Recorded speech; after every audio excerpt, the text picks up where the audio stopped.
actor, comedian. Get up here. There is no reason to make you wait any longer.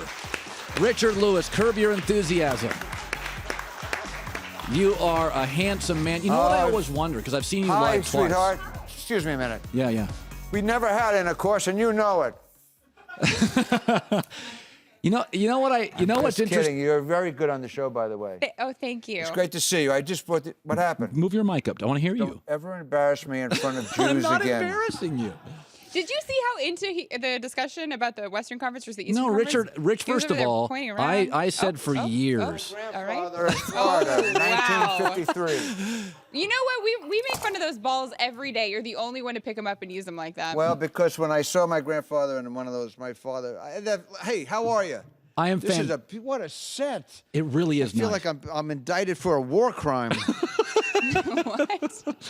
First of all, she's she's typing everything. Absolutely. How many people did you have genocide? Oh, come on now. Well, come on. It's a little, Yeah. I'm not. Look, you're you. You deserve all of this. I wouldn't call this Citizen Kane-like, but I would say that it's. Why do I have? Can I eat this? Because you know what was in the green room? A Ringo Starr CD to eat. It's funny. So you didn't get any food. And I there? met my wife through Ringo Starr. It was sort of cool that he was in there. You didn't. Yesterday we had nobody on the show, and they had this beautiful layout of fresh fruit. Today we have Richard Lewis. Nothing. And nothing. We had Von got Miller. crap in there. You got nothing. You know what I always thought when you're one of those I comedians. don't want it. I just want to be on the show. And I was just joking. I'm sorry about the intercourse reference. It's okay. I don't even know what to say. Well, you don't know what intercourse is? No. Oh, no, I do. Does this look bad on camera? No, you look. By the way, I have no makeup, and Why not? you look like like Trump next to me now. Why aren't you wearing makeup? Yeah. Because I don't want makeup. Because then I got to take it off at home, and then I'll break out in rosacea, and the whole day is You don't ruined. break out in rosacea. I'd rather look like crap on TV and have a good day. I have. You know what?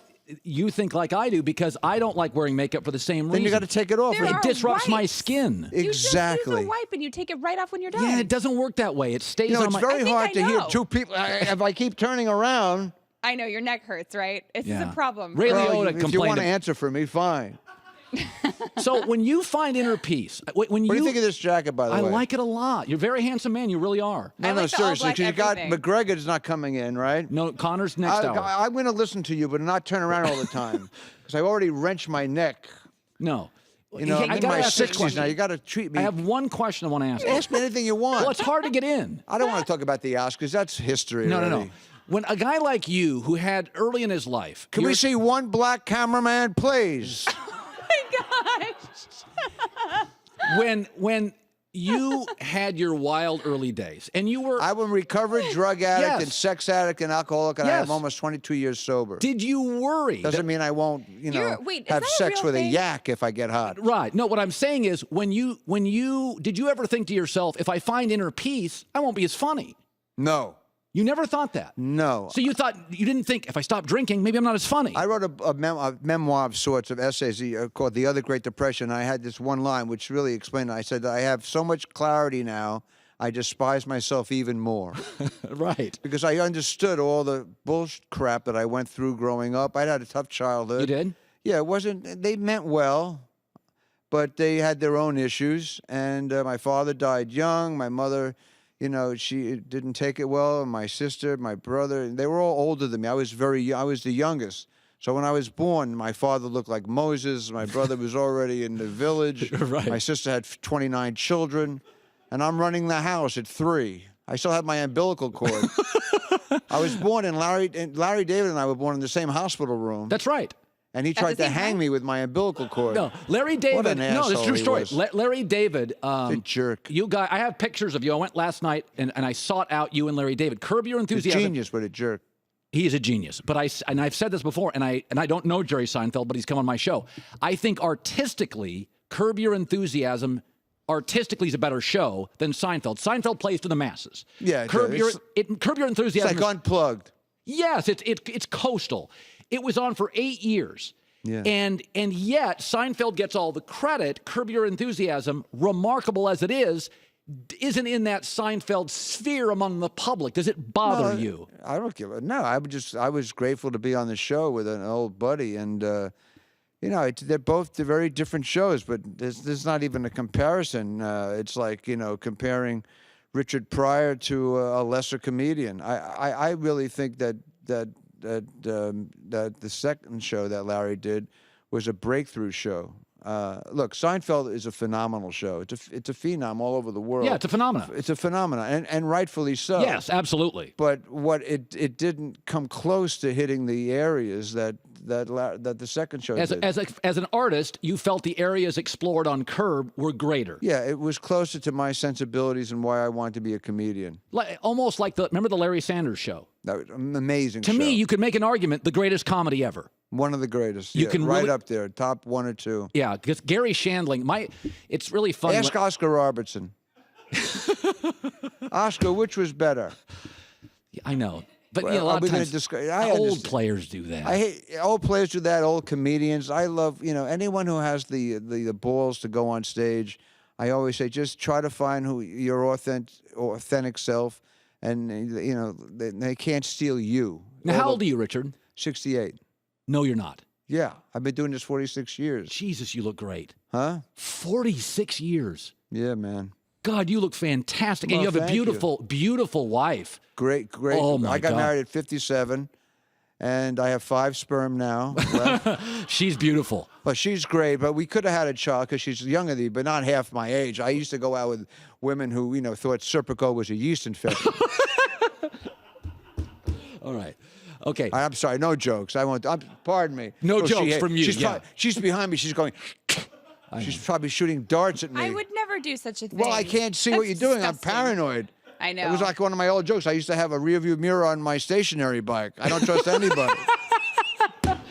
Now, people would think you're high Are you maintenance. banging that thing because it's a habit? No, it's Do you funny. you need an intervention? You don't have Tourette's, do you? No, it's my outlet. You're funny.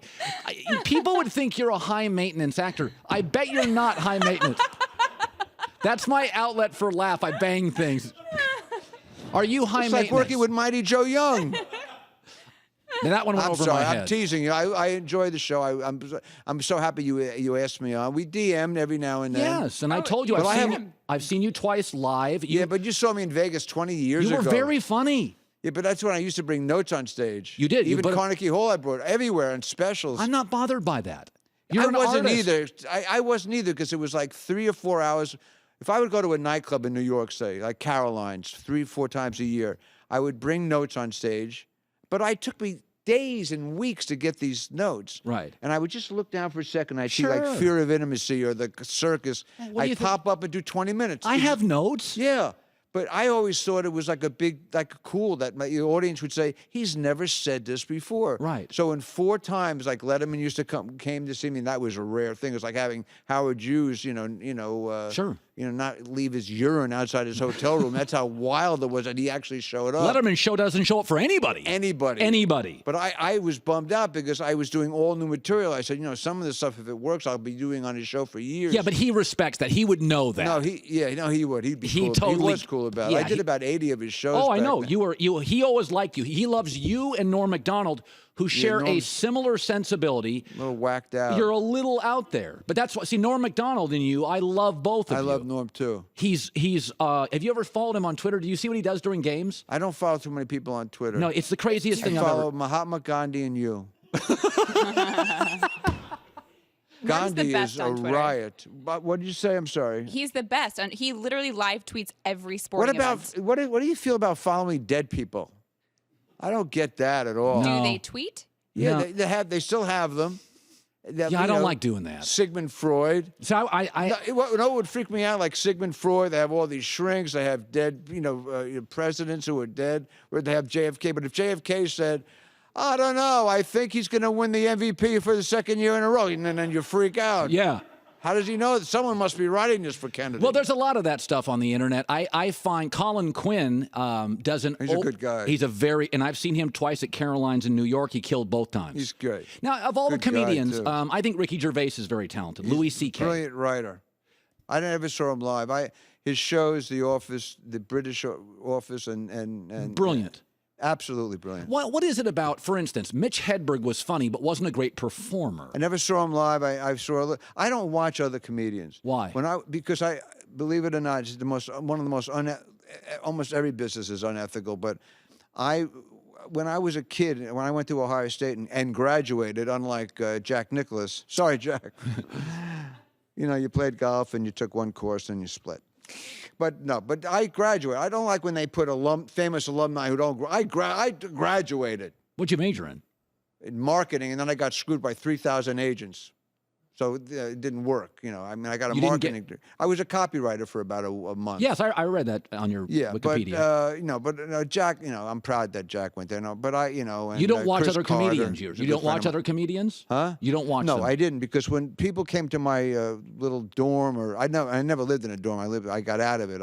It was like getting out of the army. During Nam, I got out. I had letters that if I was in the dorm. You're not a dorm guy. No, my father got me out. I think it was a mob thing. I said, I'm not. No one has not lived in a dorm at the Ohio State, at the. And why you they didn't. need the is beyond me. I agree. But at the Ohio State University since like 1805. Woodrow Wilson would have had to have lived in a dorm. Right. So I'm driving to Columbus. I said, Dad, I'm not living in a dorm. I'm not taking a shower and sitting on a toilet next to 30 guys. Right. Just not doing it. Right. I don't want to go to college. So you've never wanted to be part of the collective? No, exactly. The toilet collective and the Right. shower collective.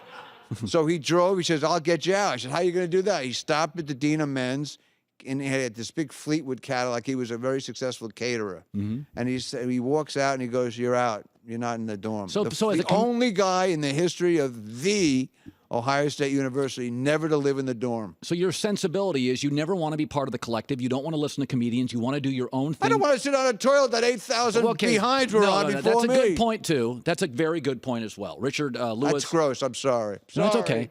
Is Sorry.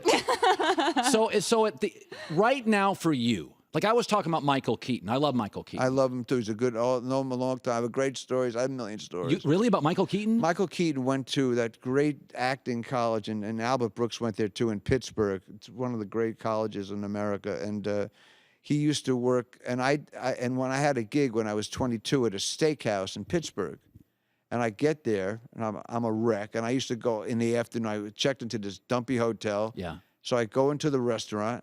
And I say, where am I going to perform? And I see a chef. It was lunchtime. I go, who are you? I'm the comedian. I do 2 shows tonight. Where's the stage? You stand in front of the food where they had the red lights, the heat lamps. Yes. And that was my backlight. I said, wait a minute. I stand here. I'll burn to death. He says, well, just do a good show. So I come back, and I went back to the hotel crying. I was scared. Right. I said, is this what dues is all about? Playing at a steakhouse with red heat lamps? And I had to do my set and all. Pick up the steak and the fries, while I'm on. Sure. It's disruptive. And I freaked out. So I called my manager, whatever, and he said they'll work it out, and they got they got a lesser intense red lamp. Okay. So I still had like polio when I got the gig. So anyway, Michael Keaton is sitting just like this. You're me, right? Yeah. And I don't know who he is. And he was working for It's a Wonderful Day in the Neighborhood, Mr. Rogers. Yes. He was working as an intern. Okay. So he was watching my show. And I did a good set somehow. When the light goes on, Sure. the adrenaline goes, and you forget all the obstacles. And Sure. I was lucky, I was a young guy. And Michael Keaton was in front of you. And he said, boy, I want to do what you do one day. So when I saw his movie last year, when he was up for an Oscar, Birdman. Terrific. I was blown away by the movie. Fantastic. And I emailed him and I told him what I wanted to tell him. And then I said, and by the way, when you win the Oscar, which you didn't, but I said, when you win the Oscar, you don't have to mention the steakhouse and how I influenced you. And that because of the steakhouse gig, you got the Oscar role. Clearly. But, those are the kind of, there's a million, you could talk forever about bad Whose gigs. career was greater than you would have expected? Like I never Well, understood. that's like me putting down a crappy comedian. Oh, that's right. Okay. Yeah, that's good. You're right. That's what I asked you. I asked you to really hammer an average comedian. Oh, there's a Okay, million. how about the opposite? Tell me somebody whose material you loved and they haven't quite been the star you thought. I always thought it was Brian Regan. Who I thought Brian was, Regan. See, but here, you'd asked me this question. I don't listen to comedians. When I was in Ohio State, they brought me over the Berkeley album with Lenny Bruce. Yeah. I was 17 or 18. I was blown away. And then I became a comic a few years later, and I met Pryor, and I saw him live. Yeah. Because back then, you just had to work on a half hour and do Sure. get 3 or 4 monologues for the Tonight Show. Because if you had to have, that's all, and you did the same stuff all the time. Right.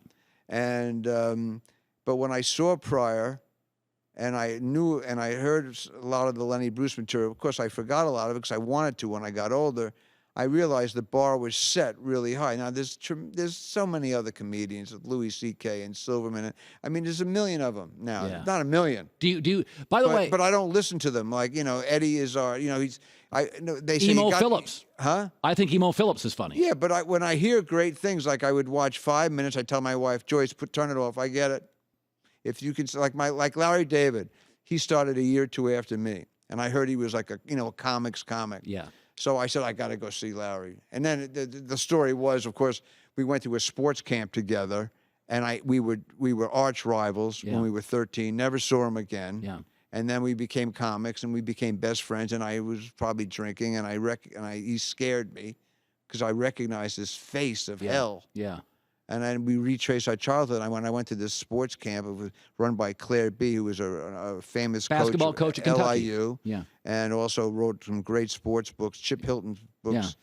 Yeah. And I said, I went to a sports camp. He said, so did I. I went to Camp All America. I went, you went to, and you're that Larry, you're that Richard Lewis, you're that jerk. And we almost came to blows at the bar, at the club. And then we bonded forever. Yes. So, you're linked forever. Yeah. All right, listen, I got to give you Richard Lewis I know, I tour gotta get dates. off, I know. No, it's okay. It doesn't matter where I'm going to go. You're going to cares? Nashville. Peekskill, Boston, I don't care. Staten Island. Peekskill. It doesn't matter. It Boston. doesn't. Boston, and then Nashville in a couple of weeks. I love playing Nashville. Nashville's a great city, great food city. Huh? Catbird Seat used to be a great restaurant. And they there. wear huge skull caps on my honor when they come to my shows. Really? Like 10-gallon skull caps. Really? Yeah. Are those cowboy hats? No. Oh. No. All right, we got to get out of here. I know. It was an honor to be here. I've been listening to you for a long time. That's you don't have to say that. You really don't. And we didn't even talk about the Warriors, which is unbelievable. Yeah, I know. Well, and they are unbelievable. They're great. You're a sports fan. You like sports. I'm a junkie, man. You're a junkie. I'm a sports junkie. So you watch NBA TV. You watch all that stuff. It's hard now. It's really getting hard to watch. There's 3 or 4 great teams. That's it. And it really does. It's disgusting that it's not that. There's no parity now. No. NBA's always, though, been real top-heavy. Even Jordan. It was the Pistons. It was Showtime. Hey, don't tell me about Jordan. I'm a New Yorker, man. You hate him. They destroyed us. Yeah. Oh. Jordan, we couldn't get by him. No. I mean, listen, a lot of people couldn't get by him. John Let me ask Stockton. you one quick question before we go. Yeah. Do you think they've destroyed Oklahoma? They had those 3 guys. I thought it was going to be. Yeah. That would have been fun to watch those guys play the Warriors for 4 or 5. It would have been like Boston and L.A. in the 80s. They're going to meet in the Western Conference Finals, and but they don't have Harden anymore. They don't have the 3 guys. It doesn't really. You only have so many shots with a basketball. I think they're a better team without Harden. Because look what Harden's done to Houston. He's a little bit of a head case. So in the NBA, you got 1 ball and 8 great players, and all of them think they're the best player. You can't have too many shooters. You got to have a Batman Curry and a Robin Klay Thompson. I'm going to say that exact sentence at a dinner party tonight and see what happens. Okay. Thanks for having me, Richard buddy. Lewis.